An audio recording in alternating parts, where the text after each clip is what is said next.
Today, we are putting two altcoins head to head and seeing which one is better, who's going to win. Hit the subscribe and let's get it. What's going on, everybody? It's your boy JT, and we are back to the Crypto Den. Another lit episode on alts in the crypto market. I run a crypto hedge fund that is mainly alts, so I spend a lot of time researching these projects, and I'm bringing you the best knowledge I can from my experience managing high net worth individual capital in the crypto market. Okay, now that's done. Today, we are going to be comparing two of my treasured alts. One has stolen my heart in the recent, I'd say, year. Chainlink and Ondo. We're comparing the two. Which one is better? And I don't mean from an investment advice perspective, but I mean just in general, the technology, the stack, and which one is, ultimately going to win. And I got a little image I drew for you guys and a little tip. And I want to show you a beautiful symbiotic relationship between the two. And the reason why I'm investing in both, in the fund and me personally, is because they will win if Ethereum wins. I don't know if Ethereum will win. I have a strong suspicion that it will, but both of these things are beautifully positioned to perform better than Ethereum in the long term. And I'm going to show you why. The only way Ethereum wins the L1 space, and it's already doing really well. It's got like 56% market cap, right? It's going to be settlement of real world assets, realistically. It's the most secure network, and I have tons of videos on that. It's the most secure network, which is why institutions are going to choose it. But also, it moves much faster than what they're using. Everyone talks about how Ethereum is too slow and Solana's gonna da-da-da-da-da. The reality is all this stuff is built differently, and since it's built differently, you're going to have different use cases being able to be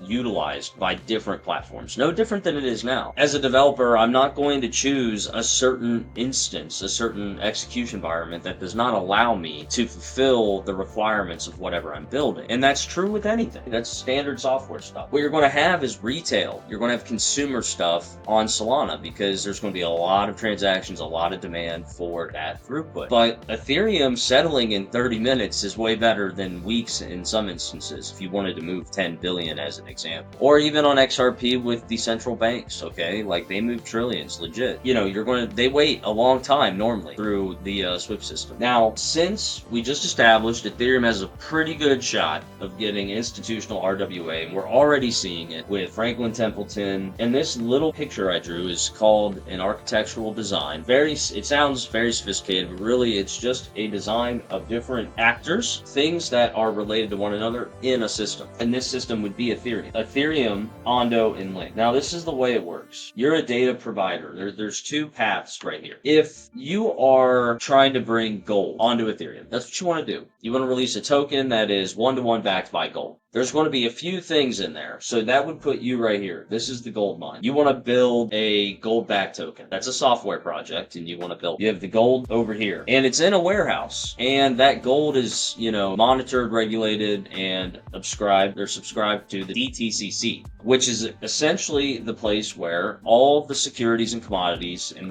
their records get submitted, and that is the global financial system. So when you say you have this gold, they have to verify it. There are storage receipts, there are warehouses. You have to trust the governing, entity of the land wherever it's stored. You have to trust that it's not being used or leveraged. All of that information is all in the DTCC and like Web 2 infrastructure and databases and servers. And it does not get into Ethereum without Chainlink. So if you are one of those places that already has an Oracle built, which is basically just a marketplace for the data, if it's already built, you as an RWA gold guy can just plug it and play. The reality is that's probably not going to happen. So what you're going to need to do is you're going to have to build your own Oracle network. When you build your own, that is what allows you to take all of that Web 2 data and to turn it into Web 3 data that Ethereum can use. There's no way around this. You need a translator in the middle. So if you have data, like this gold data, you're going to have to be your own data provider. You're going to have to work with Chainlink to create an Oracle to get the gold data where it needs to go, okay? Once it's loaded, it's like an API in Web 2 terms. Once this data is here, you can consume it. Once the data is ready, it helps you with this process as well, since you probably don't have any idea what you're doing. And then your data gets here into Ondo. Ondo then launches this and works with all of the regulatory bodies to make sure it is compliant. They are basically your tokenomic regulator, if you will. They're in compliance team. So if the Oracle exists, build your own. We're right here. But since you just built it, you have to then buy Link to use it, and Link will automatically feed the data to Ethereum. So what Ondo does is it goes out and it finds these people that want real world assets brought on chain.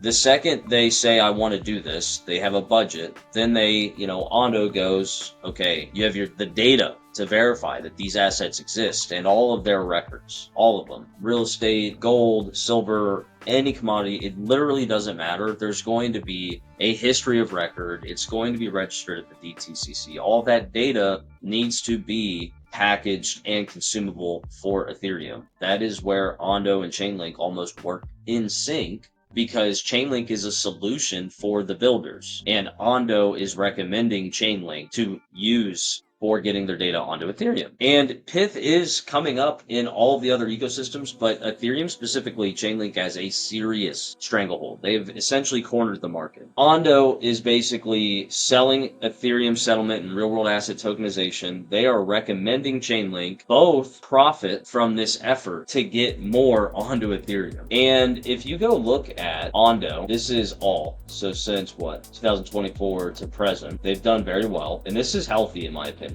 22 to 93, that's healthy. And it peaked at $2. Chainlink has been around since 2017, and it has done very well. In the last cycle, when you had everyone and their mother wanting to put an NFT and have its price, listed everywhere, they needed oracles for that. And Chainlink absolutely crushed.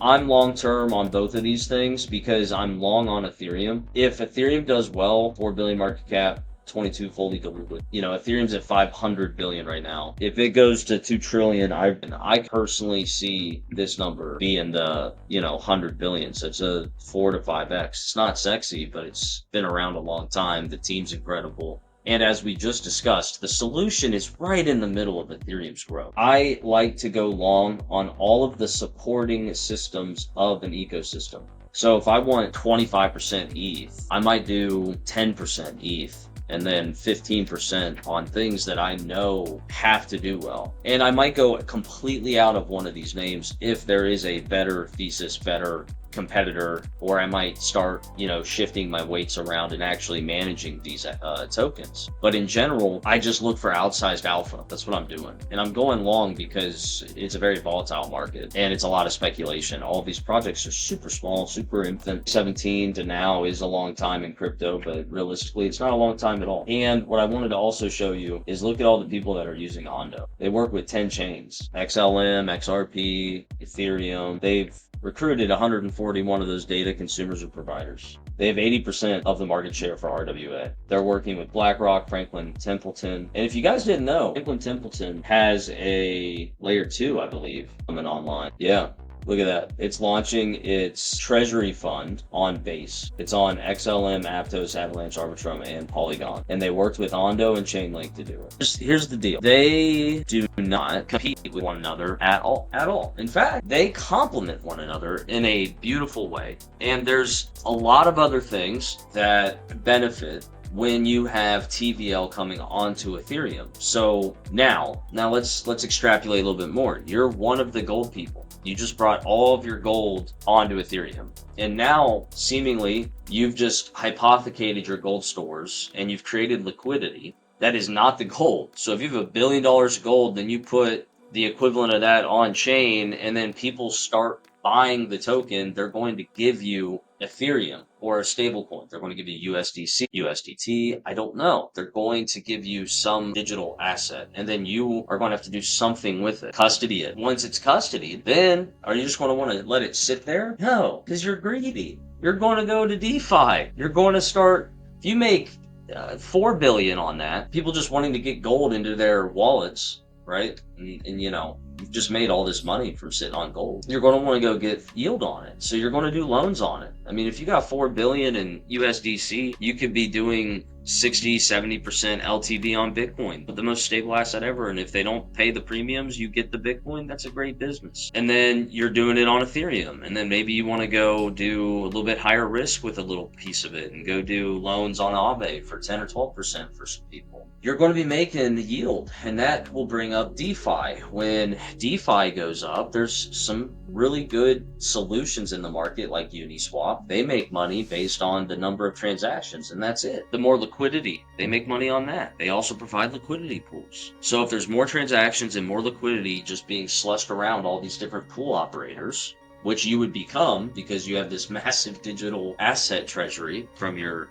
gold token. So Uniswap. And then you have people staking. Lido is a restaking, and it's one of the oldest, and they got a lot of good stuff going there. EtherFi is another one. They basically are a place you can take that Ether and just deposit it for staking, and you don't got to worry about getting nodes and all that.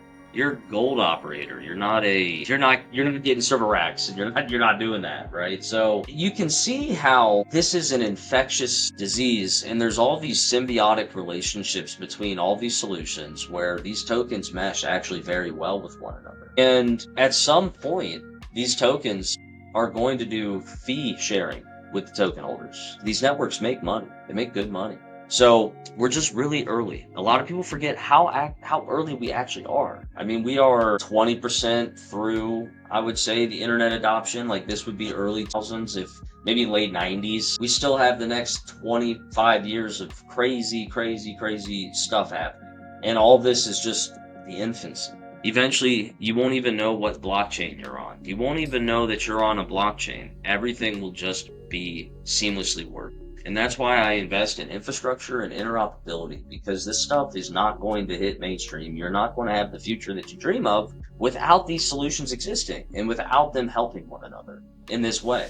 And it's really not like a kumbaya thing. I mean, it kind of is, because we've been shit on by everyone for a long time, us being the crypto natives. But it's also it's our way of building. When it was built the first time, we didn't have encryption, so we couldn't trust one another. You wouldn't put your credit card on the internet. But now governments are putting trillions on the internet with Bitcoin. Think about that. That's powerful stuff. And then once it's on the internet, you can program it and you can do things with it that you never once could do in, Web 2 in the early iteration, because it was all just in everyone's own individual siloed servers and no one trusts anyone. But we're through that now, and it's beautiful.